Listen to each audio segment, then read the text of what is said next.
Um, Another trend that we see, and utilities are recognizing this, is most capture data is fairly mundane. If I look at a pH value coming out of a treatment plant, there isn't much wiggling in that value. So how much can I understand the underlying dynamics from that captured data? It's fairly limited. There's a fundamental theorem within system identification called persistency of excitation, where you need to have so much wiggling to be able to identify the underlying dynamics and do something about it. Um, you also need to be able to inject singular or edge cases. If I'm trying to design a facility for a 20-year storm and I've only been capturing data for 5 years, I probably don't have that 20-year storm event in my captured data set. If you take a look at Waymo, Google's automated driving division, they have the most captured data in terms of millions of miles driven and all the data they collect as part of that. It's over 5 million miles. They augment that with over 6 billion miles of synthetic data, data that they have within a simulation environment that's constantly looking at those edge cases. If a kid comes out on a skateboard and goes across the path of a vehicle, you want to make sure that that algorithm handles that edge case. So the injection of those singular edge cases into your collected data is really important. So within Jacobs, we call that informed AI. You certainly have all the unique captured data that you've been collecting, but you augment it with synthetic data to help improve the efficacy and also the convergence of these machine learning algorithms.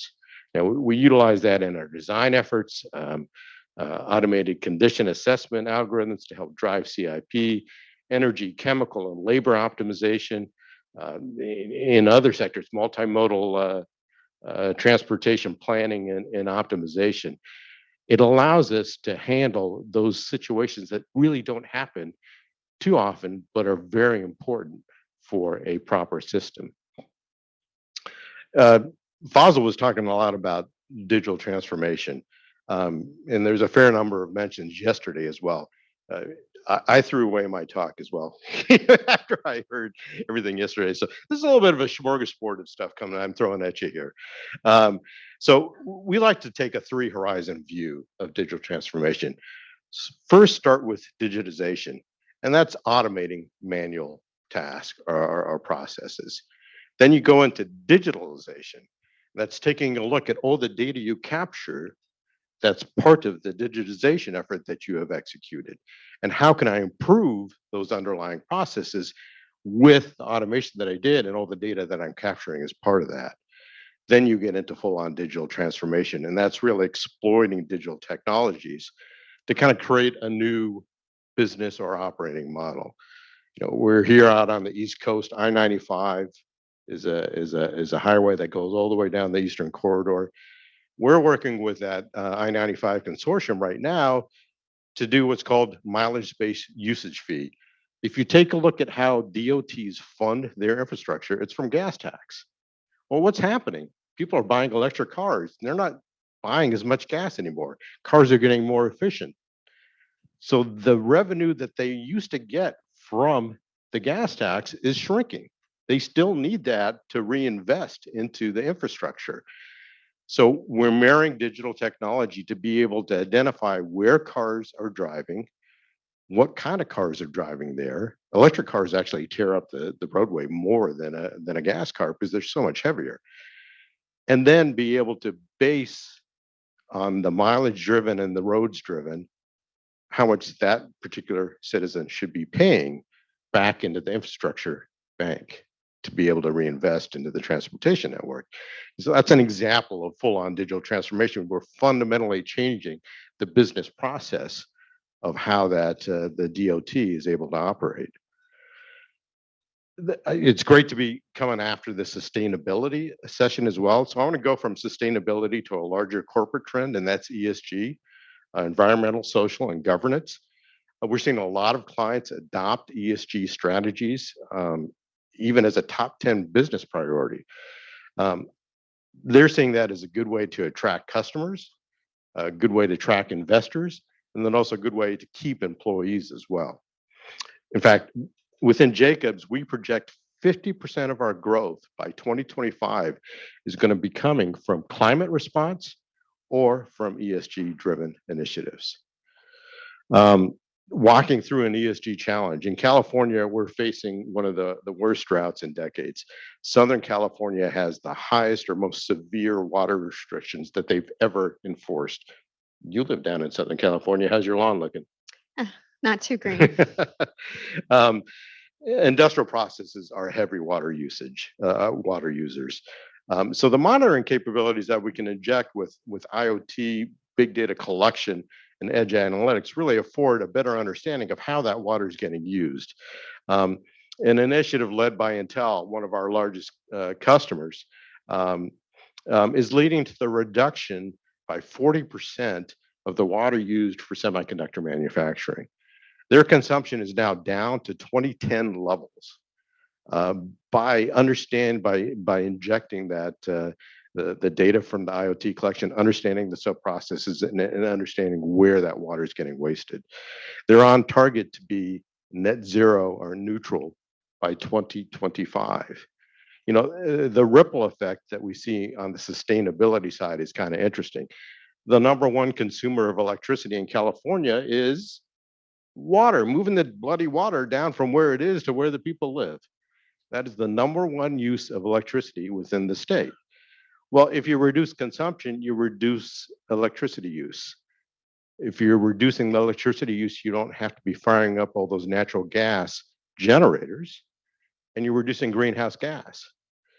So it's those greenhouse gases that are driving the drought conditions.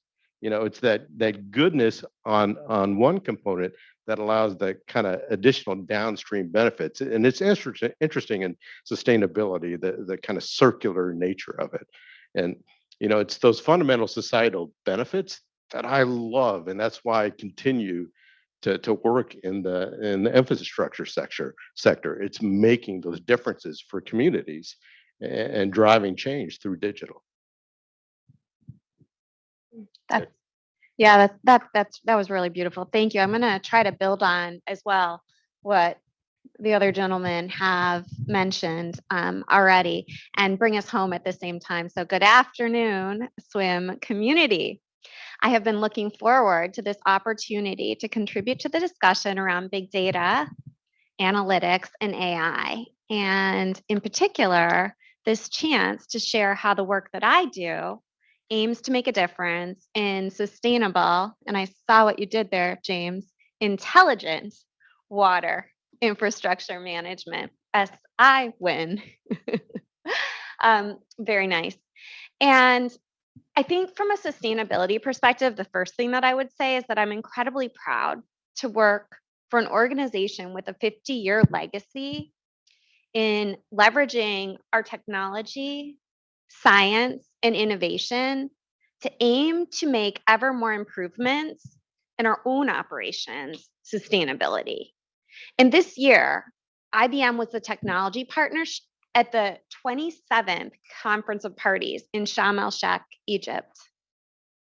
30,000 stakeholders assembled from 200 different countries under the shared theme, Together for Implementation. Incidentally, it was the first time since 1995 that an entire day was dedicated to water. You should know that the UN will also be holding a full-on conference with respect to water in 2023 in New York. So look forward to seeing you all there. But in the meantime, what I want to share is that I was incredibly inspired, not only by the diverse community of stakeholders that assembled, but also by the shared ambition to deliver on a promise of a more sustainable future. But as we all have learned, sustainability is complex and transformation is hard. And from where I sit, it's clear that in order to bridge past and present challenges, we're going to need to learn how to leverage technology and integrate what we're trying to achieve into what we do every day. And while it's easy to fixate on the technology versus the application, I think it's incredibly important to consider how these technologies are actually delivering incremental value. In terms of lessons learned and best practices, there are probably three key imperatives that have emerged. The first is that data and insights will be operationalized and automated from end to end. After Tasmania, the state of Victoria experiences the highest rainfall on the continent. And in addition to climate effects of increased and more severe weather events, the city of Melbourne is expecting to experience 24-centimeter sea level rise in the next 30 years. So that has led Melbourne Water to actually operate a drainage network that consists of 4,000 stormwater pits and grates covering 14,000 square kilometers. And what they've done is actually automate their visual inspection. And what that has done is improve the operational efficiency as well as safety for not just the crews, but also the communities. In addition, it's reduced costs significantly and reduced their carbon footprint. The second imperative is that workflows will be open and span ecosystems. We have the ability today, as Fazla was mentioning, to capture data at the source and securely route it across organizations on connected platforms. And a great example of this comes from the Digital Water City project in Milan, Italy, that started out with a partnership between the water utility and the agricultural community to exchange water quality and quantity data necessary to grow the crops for the community. And they were able to actually optimize across green, blue, and gray water systems. But there was another unexpected benefit. The farmers discovered that by instrumenting their irrigation practices, they were able to reduce their insurance costs, bringing a whole nother industry into the value equation. And the third imperative is that what we measure and monitor will enable us to manage operations that continuously learn and become self-aware. IBM Research, in partnership with the Fund for Lake George and the Rensselaer Polytechnic Institute, set out to create a living laboratory on a body of water that was once cherished as the most beautiful body of water and was about to become the smartest. 40 sensing platforms were installed, measuring 25 variables. And the simulation and modeling that ensued taught us so much about the food web, hydraulic cycle, circulation, and runoff. And the use cases that are being explored today have potential applications across green, blue, and gray water systems in the integral water value chain. But none of these successes would be possible without the human experience at the core. No level of science, innovation, or technology will enable us to reach our objectives without buy-in, adoption, leadership support, and the wherewithal to improve over time. In fact, we have a responsibility to train the world on these powerful technologies that we're developing. And when we do that, and we're able to finally blend science, technology, innovation, and culture, and integrate what we're trying to achieve into what we do every day, we'll finally be able to deliver on that promise of a secure, sustainable water future today and for generations to come. Thank you. Excellent. Yes, great discussions from each of our panelists. We're now going to turn it over to the Q&A session. So I'm going to start with the first question. Each of you, in sort of different manners, highlighted the value of analytics, right? AI, machine learning, et cetera. Why do you think it's not more widely adopted within water utilities today? One of us with the microphone started. Do you want it, Fazla? Would you like to? Sure thing. Thank you. Thank you. Very good question, actually. Uh, It's not widely adopted, probably. It's not, utilities don't know technologies are available. Just like Excel, everybody knows how to use it. I think the Power BI is one of the tools. Most likely Excel is called probably mother of all tools. Power BI would be, I don't know, grandma or something. It's another magic tool. The reason I say about Power BI magic tool is after I learned about all those greatest technology like data lake, what data lake can do at a certain scale, Power BI can do except data governance and security. So it is that powerful. So every time I talk to, wherever I talk to, I mention this specifically, that technologies are available for all sizes of utilities, almost, not almost, is a free. And also now is the era of no code, low code. This also people, we have to make them aware. I don't know how, but this is probably AWWA or work research. Those are the groups probably right now we see can do. One other things probably I want to propose is it should be done, one of those group, maybe SWAN too. We know every time we talk about very complicated, anything is complicated. But any work also, 80%, if we take 80-20 rule, 80% can be simplified. If that is true, if we agree to that, I think this is the time to come up with a framework and set up tools, because KPIs are known, well-established KPIs we have in our water industries, right? So those KPIs to develop, what are the input data set needed? Everybody develops that, everybody should have that. So now, if those agencies help us developing a framework and set of tools, I think it will expedite the digitalization process.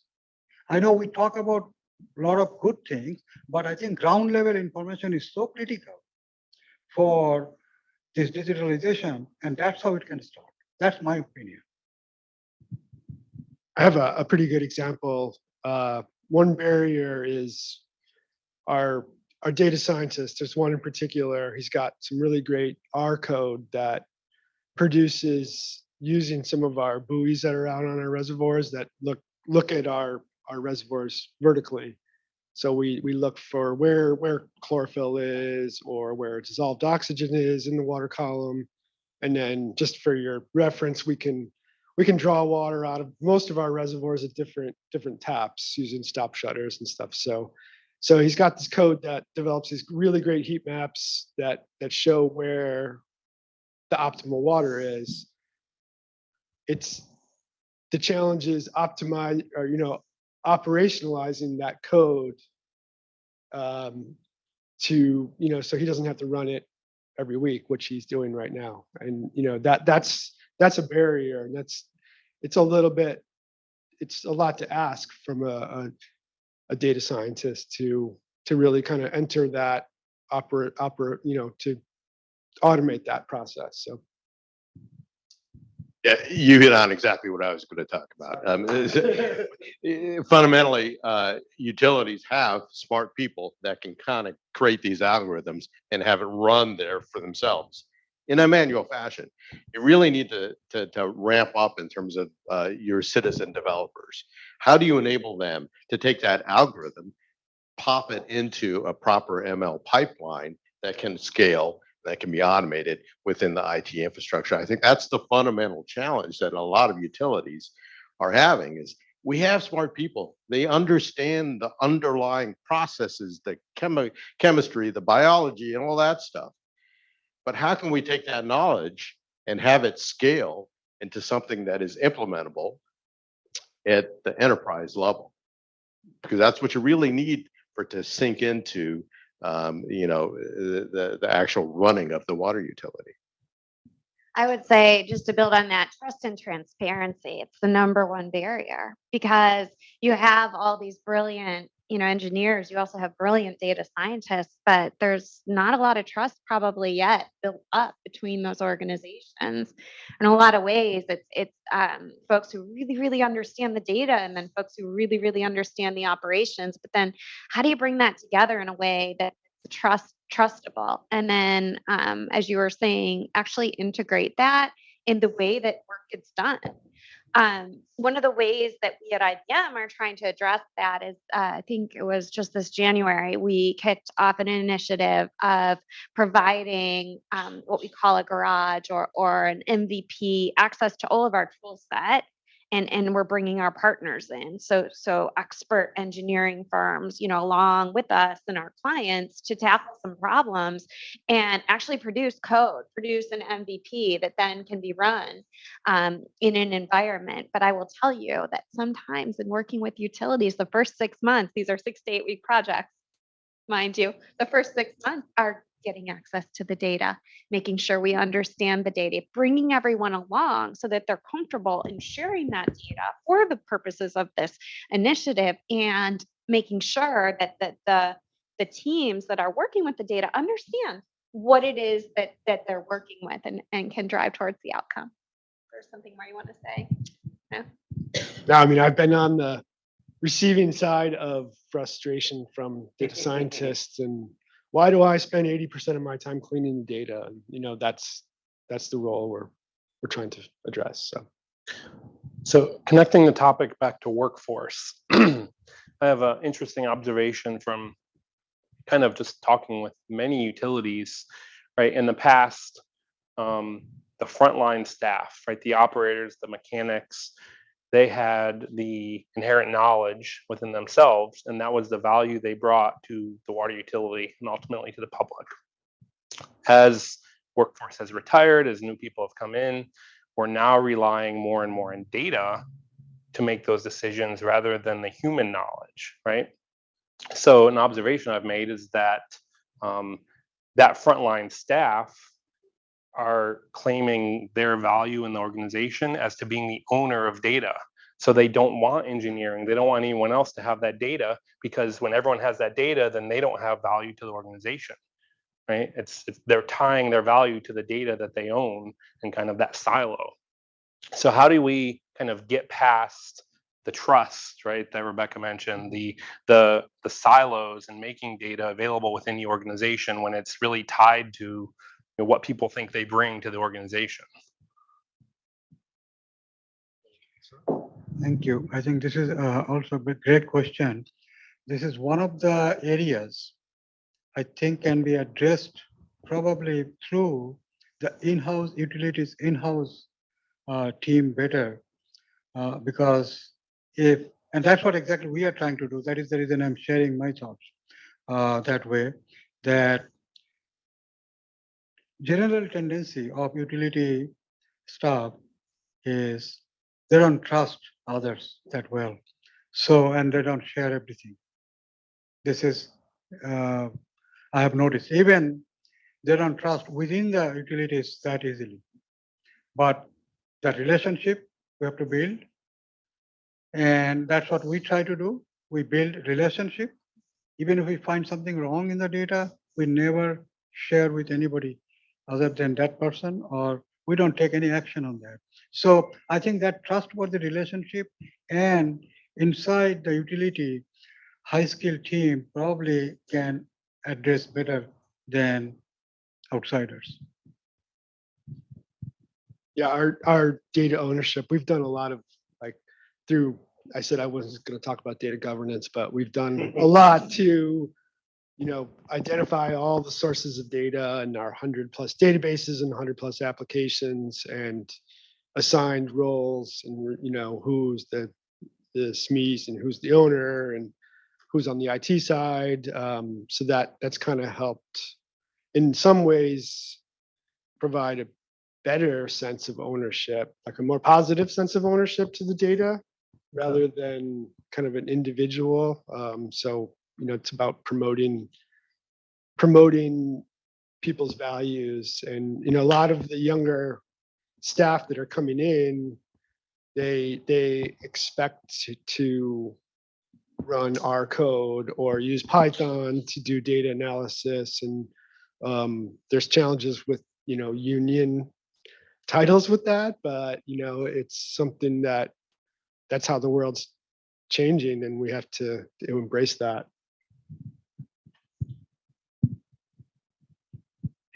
A lot of times these folks just want to be recognized. Right. So if you have some executive leadership that comes top down and puts a little bit of maybe gamification in it, hey, so and so has shared 20 gigabytes of data. What have you done? and then also recognize those folks that are driving transformation within the organization. That's all they need to really get going to kind of relinquish their hands on that data. We're finding a real push for something called augmented data decisions. James, you talked about how the workforce is turning over. We're seeing that 75% of the folks that we surveyed believe decisions are going to be harder to make in the future, and they're going to need to justify it. They're going to need to have data to justify it. So these trends are going to kind of continue as the workforce changes. How do we help in that decision-making process? It is going to be with these underlying systems. You have to have the people bought into this culture, and it has to be created from top down. I always say it needs to be top down and bottom up. In this particular case, you kind of have the bottom up already. People are engaged. It's getting them to get the recognition from the top down. I would just contribute not so much a solution, but a complication. Today, consumers, ourselves included, we expect a seamless experience across all channels within an organization, but more and more, we expect a seamless experience across organizations on connected platforms as it relates to what it is that we want to achieve. And the water sector, being as fragmented it is, has so many opportunities for those connected platforms. But it goes beyond that. When you think of resilience for a city, it's not just the water utility. There was talk of the electric utility and the interactions from a decarbonization standpoint, because guess what? If we get to the end of the day and we've decarbonized our energy sources, but we have no water, it's a problem. We are so critical and fundamental to all of the elements of what everyone does from an economic development, personal sanitation perspective, that there is data that is going to need to be shared not only within organizations, but across organizations in order to solve the world's greatest challenges. Questions from the audience? I just had a comment. Where I've seen AI to be super powerful in the water industry is a project that I worked with Robert Bornhofen on at DC Water using acoustics, the FIDO project for leak detection. And as you were talking and knowing just the realities of utilities, bad data in a million different places, blah, blah, blah.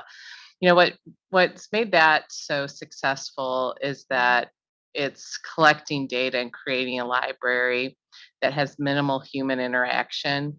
And I think when we look at any of this going forward, is what are those sources that can create data that doesn't need a lot of QA, QC, and then also better sensors to help us target and solve issues. One thing I've always wanted is some kind of tool to really know where there's air in the distribution system, right? Because if we can do that, we can reduce really big breaks in cast iron, and then we can also preserve the life of the pipe. Anyway, I'm sorry, it's the end of the day and I'm a little bit tired, but I do think the future of AI is kind of making the data collection with really good sensors a lot easier. And FIDO is a great example of that. Can I add to, Marley always sets me up. Thanks, Marley. So we're talking about big data analytics, artificial intelligence, big picture stuff, right? And I always take a step back, what's the vision? What's the story we're trying to tell? What's the problem we're going after before we get into the mechanics of data lakes and tools and so forth? So Marley mentioned, leak detection on water mains, mentioned FIDO. We're using Smart Cover as well for our sewer operations for level and flow.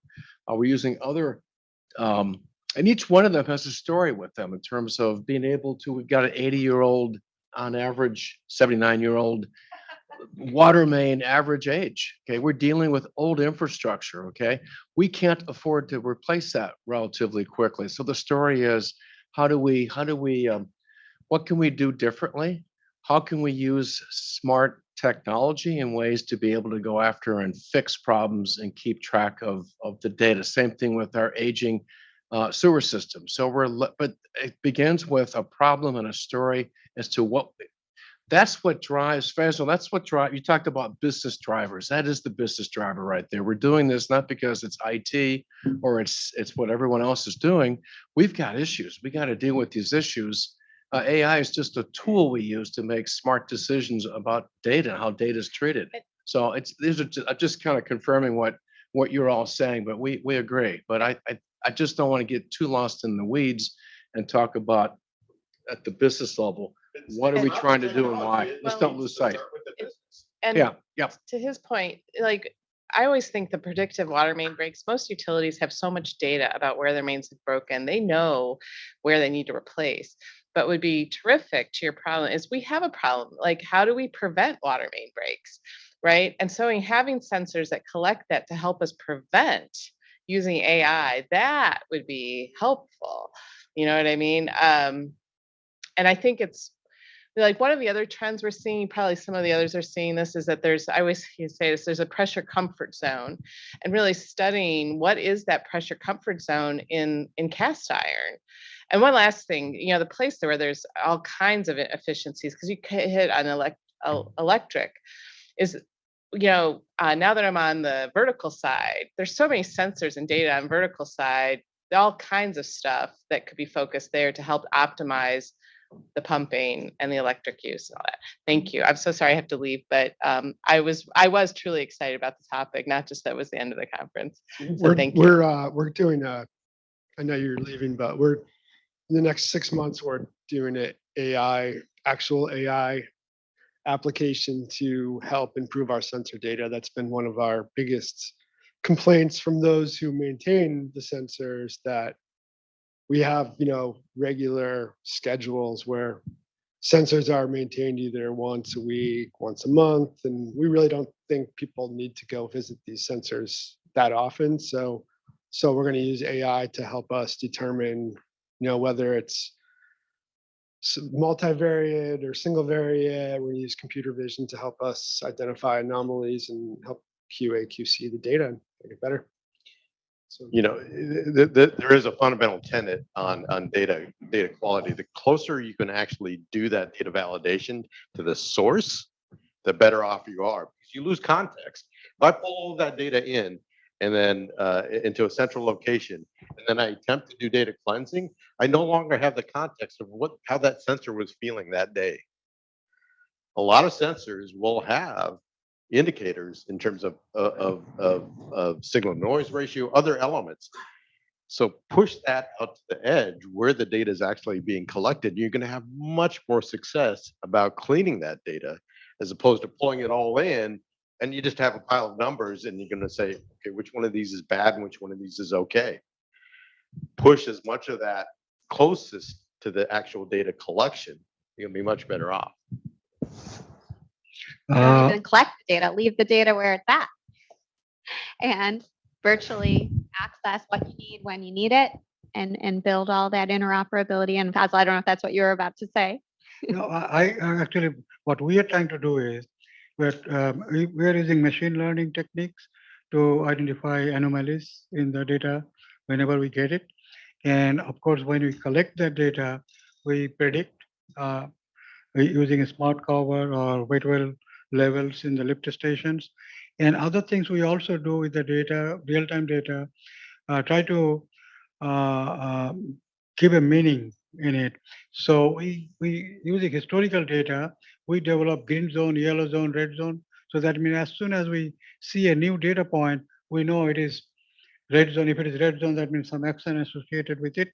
And what action would be needed, that is notified, that action to the operators. So that's the way we are trying to use this real-time analytics and predictions.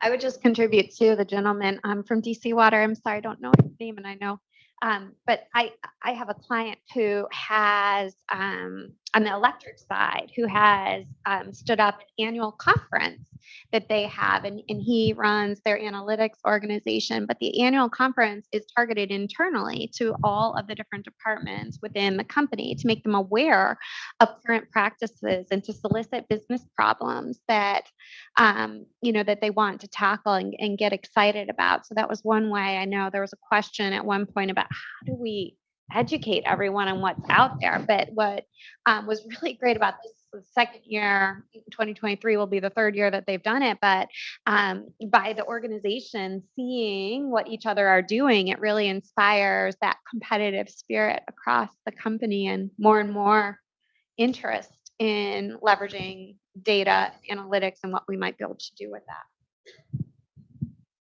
Any questions?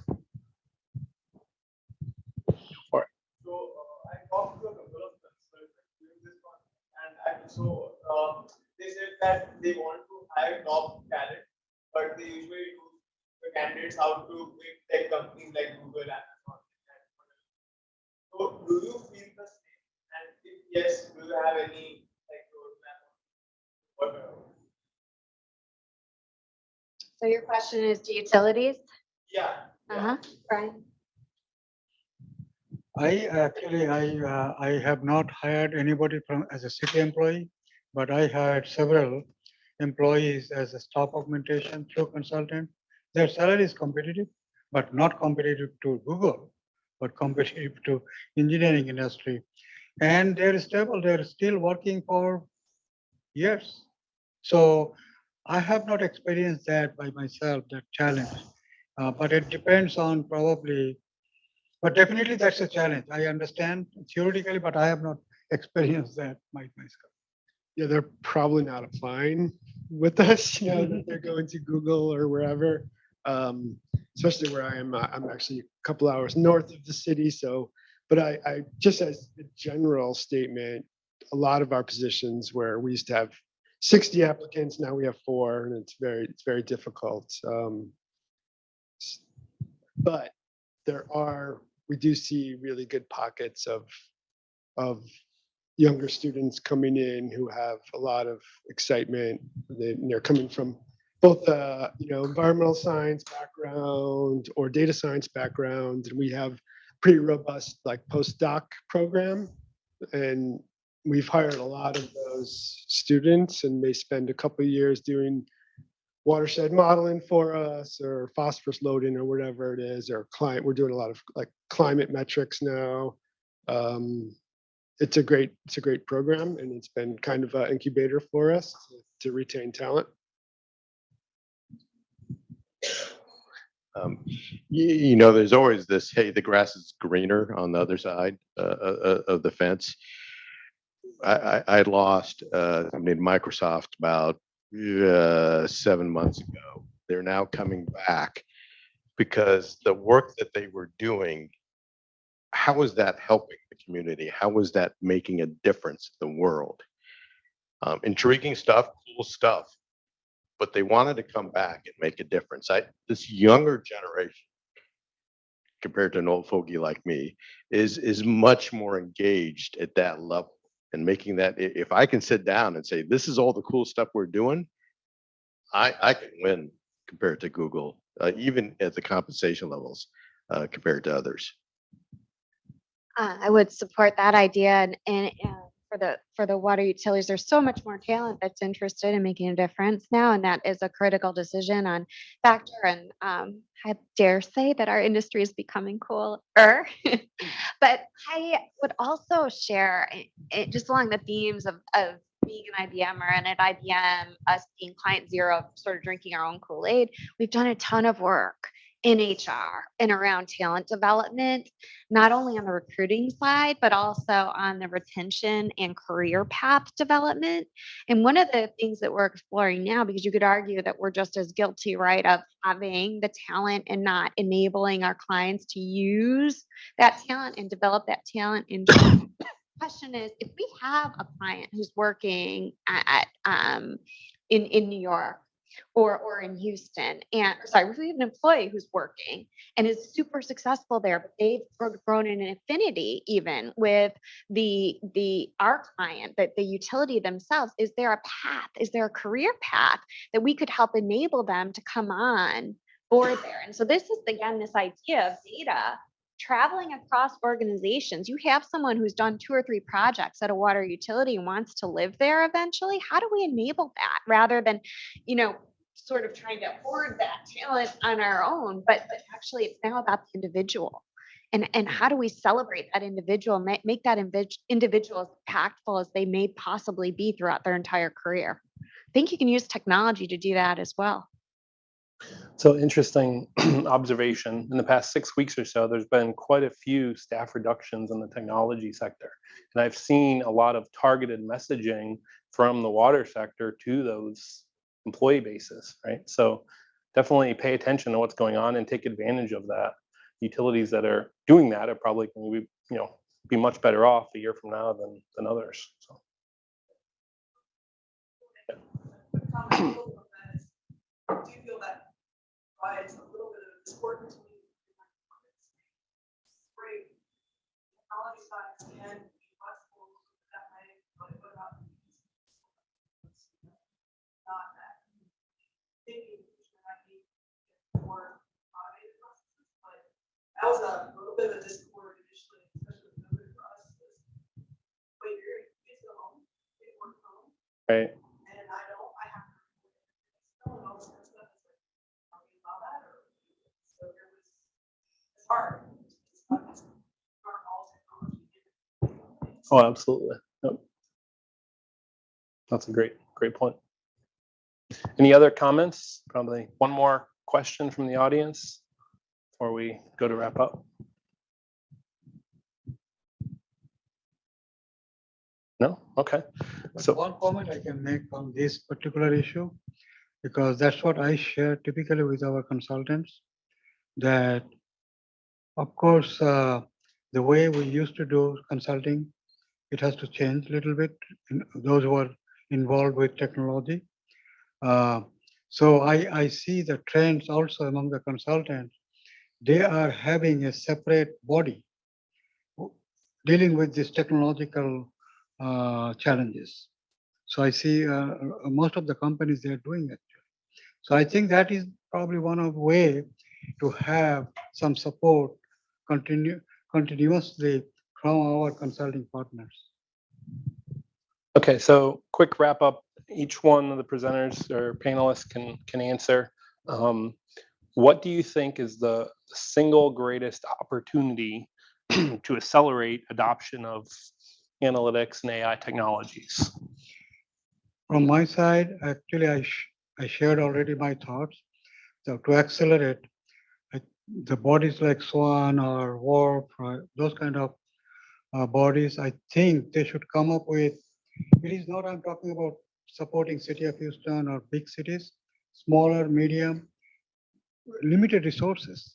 So to accelerate this whole process of digital transformation, it needs a support from those agencies. And support is, as I said, 80-20 rule. So we have to figure that out. And I think that is the way it can be accelerated. So what's the single biggest? Single biggest opportunity to accelerate adoption. Well, in the last couple of years, COVID's definitely been the single biggest driver for in a lot of our digital transformation, which is a weird thing to say, but sometimes you have to embrace the bad, and turn it into something good. And going home, going remote, we had to figure things out. We had to figure out how to see data wherever we are. So, that wow factor of transforming your data and making it available instantaneously on your phone or any device or wherever you are has been the biggest driver. And that's got to continue, and we got to continue that buy-in. And it's not just the decision support data. Now we have to drive towards the machine learning and forecasts and hindcast models. So we have to really operationalize all of that stuff and make it easily accessible as our operations data. So 70% of digital transformation efforts fail. If you're playing baseball, you're batting 300, not bad. If you're investing your dollars at the utility, not a good number. So one of the main reasons for failing is they try and eat the whole elephant.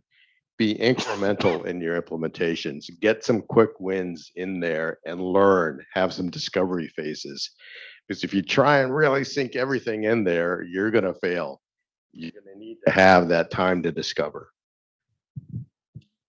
I'll contribute coming to these events, sharing your experiences, and then considering the wisdom of the crowd, but how that relates to your business and which of these, being very selective, and which initiatives might be the best quick wins for you to pursue, and then to really go after them, with a bias towards action, to not talk about them, but to actually do, and to do so with a focus on the human experience at the core.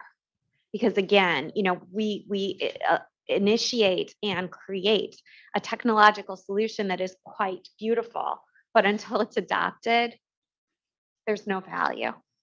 So thank you all for being here and continuing the conversation. Onward. Right. Jim, can I ask one closing, Sure. although you closed from the panel? So one thing we talked a lot about this whole digital transformation. I feel there is a digital divide. I live in a town of Blacksburg. Virginia Tech is there, so that utility is good. But just you go 10 miles away, Pulaski County, AI is kind of they don't even know what the heck that means. They don't even have GIS. They have limited resources. So technology doesn't mean a lot for them, but they still have to provide water to the same citizen.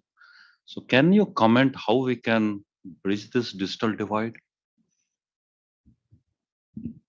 In all honesty, water utilities are way too segmented. I mean, why are there so many different water utilities? There should be, if you look at electric utilities, you don't have nearly that level of small utilities. As the complexity and the challenges are going to increase, there's going to need, I wouldn't call it globalization, but there's going to need to be a little bit of a unification in terms of those utilities coming We together. cannot leave them behind, right? Well, they need to be part of a bigger regional solution as opposed to being standalone by themselves. This one. So do you think we need a new legislation or policy? I don't know if it needs to be legislation, but there's no way they're going to have the investment to be able to scale up to those levels. I mean, good God, if you don't have a GIS by today, you're not going to get it tomorrow. It's going to continue. There needs to be. Yeah, but challenge is bigger than money. When I talked to them, they said that even if they recruit GIS, they are so small a person, they cannot retain that person. So again, why are they so small? Why should they be so small? So regionalization.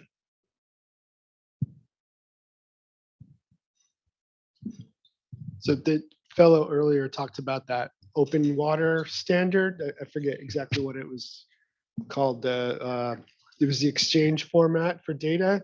And I think that might go a long way. So if tools can be built on top of those open standards, if you can transform your data into that standard, then there's a potential to grab tools from the internet that could be easily applied to your data, and that might be one solution. They should have GIS though. Everybody should have GIS.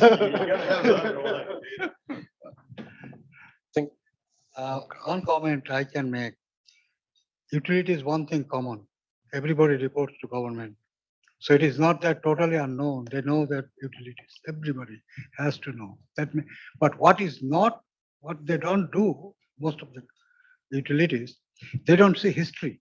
They just see every month. So I think they can do this, those simple analytics they can adapt. But how to adapt? That is the question. There are small utilities, they have data, they report, and they do everything. Maybe they don't have GIS, that might not have, but they have to report whatever they have to report. Different types of reports the utilities need to do. These are mandatory. So they have data, those data they have. So they can identify, as you said, they have problems. How? First thing, we have to identify problems. So to identify problems, you have to get support from the data, right? I think that is how probably they can address. I think, Walter, please. Yep. Yeah, I was just going to make a comment about the regionalization. I think if you have an authority or something, that's one thing, but these are isolated communities a lot of times. And then other times you'll see where these small communities, the water system is really their biggest asset that the town owns, and they're reluctant to give up control over it. So you have some of those issues too. But yeah, I think on a regional basis, they could go into a cooperative to buy supplies and things. That's certainly. I don't think it's about size either, right? I know some of the largest utilities in the country that are dinosaurs when it comes to technology, and some super small utilities that are extremely proactive and have an R&D budget. And so I think that's not a true one-to-one based on size. It's really about culture and the leadership that they have within the utilities. But Jim, there's 140 some thousand water utilities in this country, 145,000. That's a lot of small podunk. I mean, to your point, Raj, maybe some consolidation would give it more critical mass and a better ability to communicate and to demonstrate how this technology can be used. But I don't think that's sustainable. Look at Jackson, Mississippi. These small utilities cannot afford to stay current with what's expected. And so I just see a major correction coming up. I'm not sure what it's going to look like, but 145,000 water utilities. In the end, it is a cost issue actually. Who is going to bear the cost? Yeah, but Theoretically, we can regionalize. In Houston area, Houston is developed based on MART system, municipal utility district. Plenty of treatment plants we have, wastewater treatment plant. Not cost effective to regionalize. We do every 10 years, probably there is a study. Okay, but no funding. So I think that is the main problem. Yeah, Sunil I think, will have so some- Sunil, you opened the new can of worms. Right. you opened our favorite topic right now. But- So everyone stay for another hour. Yeah, This is our favorite topic. yes, being just recently being part of the leadership team for the KC Water, even for serving 800,000 people. The digitization, the whole thing you talk about is why slow and all the good stuff too. It's complicated in the sense that utilities wanted to take on this digital journey, but they wanted to take what they can take on. What do you think is slow is not slow for them. For them, this is what I can. So if you give me all the meal in front of me, but I can eat only as much I can eat, I want to eat. So it doesn't mean that I can't eat. So I think the key is also they don't want to log into continuously the subscription-based service, or they need to have in-house capabilities.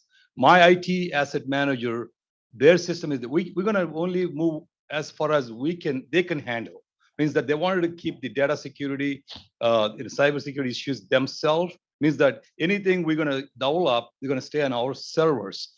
Well, I need 3 to 5 years of money to put in there to get them where we can take some higher steps. So I think it's a complicated, but also it's the industry oversold ML AI.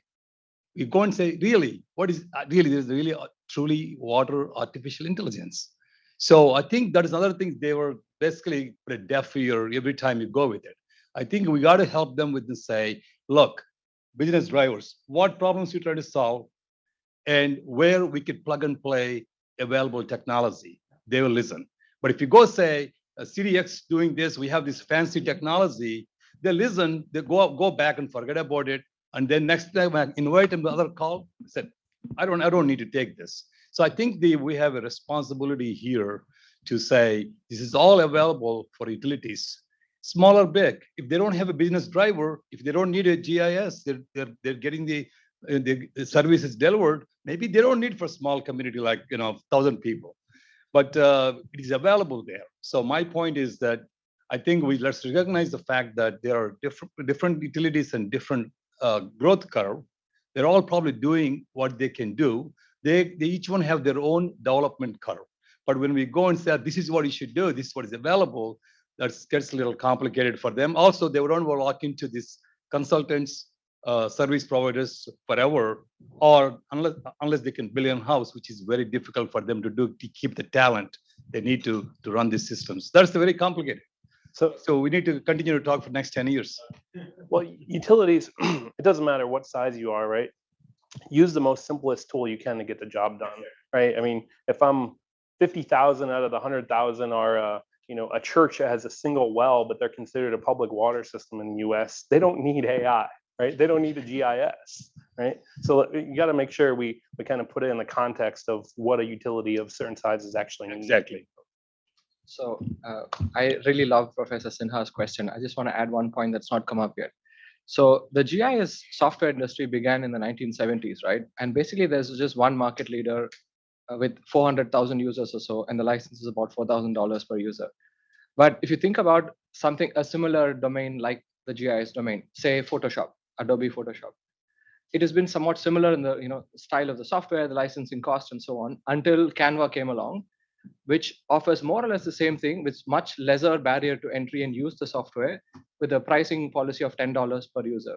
So I think the GIS industry is yet to be disrupted in that way. And I think there are two ways that disruption may happen. One is partly because of the privatization of the space industry, where in the last 4 years, the amount of data has multiplied by 100-fold. And the second is the open data movement, which is given birth to the open GIS movement as well. Yep. So open source softwares are coming out. So I think in the next 5 years or so, we will see more accessible software that utilities that formerly could not use GIS would be able to use. So yeah, so in other sectors, we're totally seeing that. In transportation, there are so many interesting things that are happening on the open source GIS side specifically, where we have entire platforms that don't have a lick of Esri in them. Much lower cost to implement. Good discussion. Sunil, sounds like a topic for next year's conference. Join me in thanking our all-star panelists. So that concludes the conference. So what we will do is we will take a couple of days time to download all the whatever recording and all those, because that's why we host this workshop and conference, to write white paper, call of action, so that we can use this. This conference and workshop is not everyone present will go home. No, we will reach to you. We seek volunteers to develop white papers. So thank everyone. Have a safe trip wherever you want to go. No, thank you.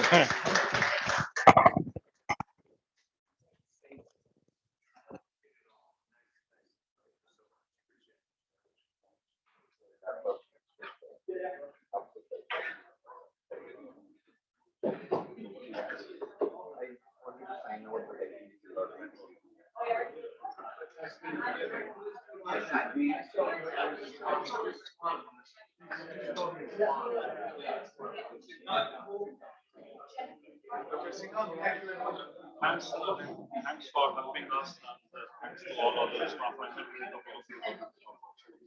so we need to set up the meetings. Yeah. No, I already No, right. No.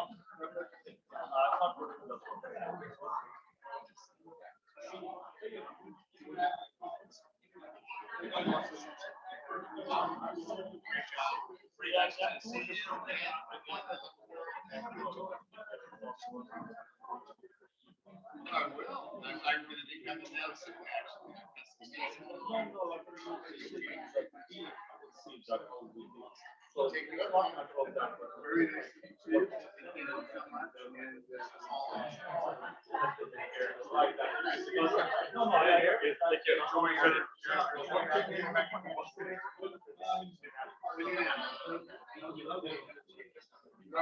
Very good. Thank you. Outstanding as usual. So, I like Bill Otter. One person cannot do it. I know I'll be there.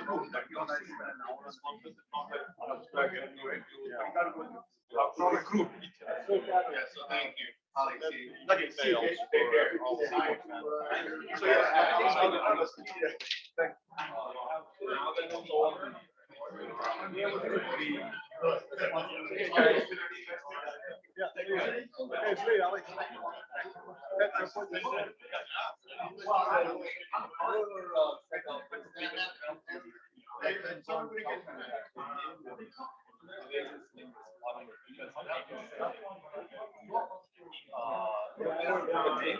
It's an automatic. I got an automatic. Yeah, I got one too. Yeah, so they do that. So just make sure they follow through that. They don't go back to the message. I have no idea what this email and board. Yeah, I gotta get one for Atlanta. And then I'll start over there. Yeah. And I'm running those people who took the responsibility, let them know that, hey, make sure you're contact and all, that's going to contact them. Yeah. No, I mean, I'm a partner. You gotta get a ball part. Okay, have a safe trip. Regardless of workshop. I'll be out. So for Kansas City, right? Yeah.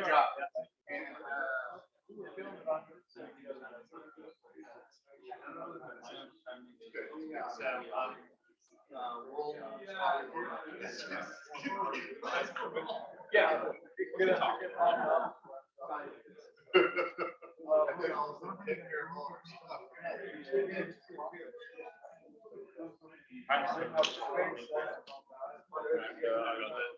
I do got that. I have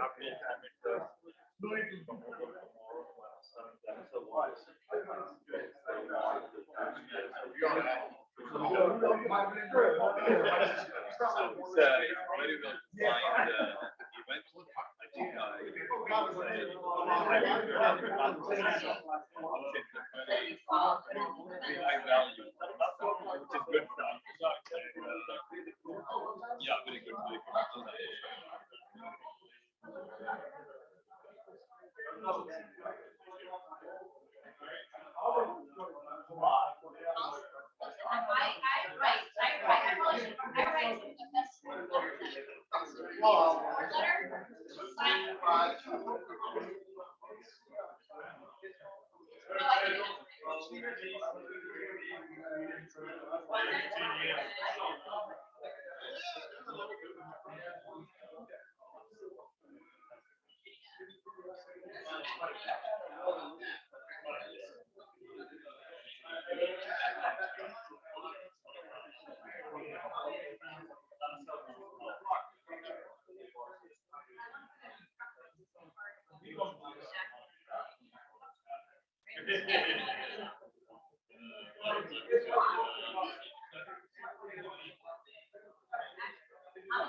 Good to be in person.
Good luck to back there in New York, Brian. Hey, thank you. Likewise, I'm going. Yeah, take you to cool down. Yeah, right. I had crab cakes here yesterday.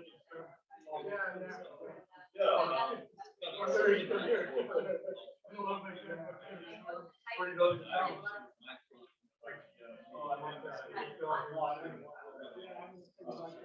Okay, yeah. Thank you very much. I've been very touched. Thanks for coming.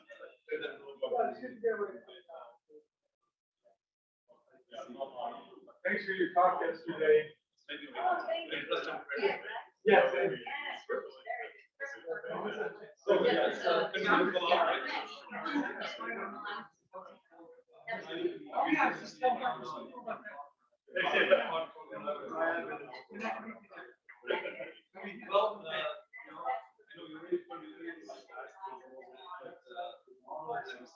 Personalized and you don't always know who's going to use it. Whatever.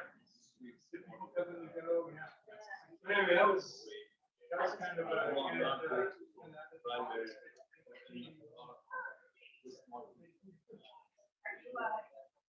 That's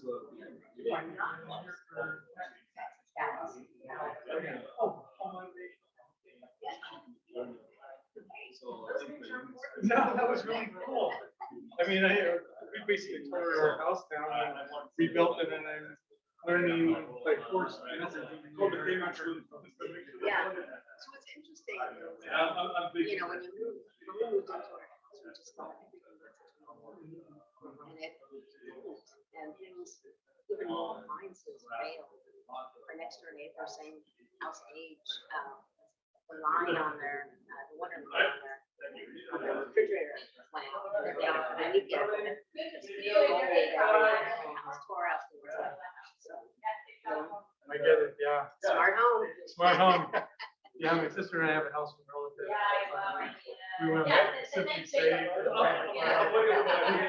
Alarm, motion, camera. It's done in Washington.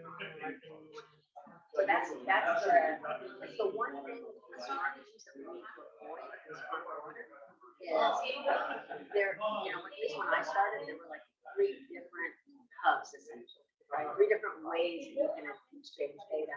You had to choose one. But now, if you want to add, or want to get onto my Google network from my Alexa network, not as easy as you think. And this is one of the gentlemen was talking about the data.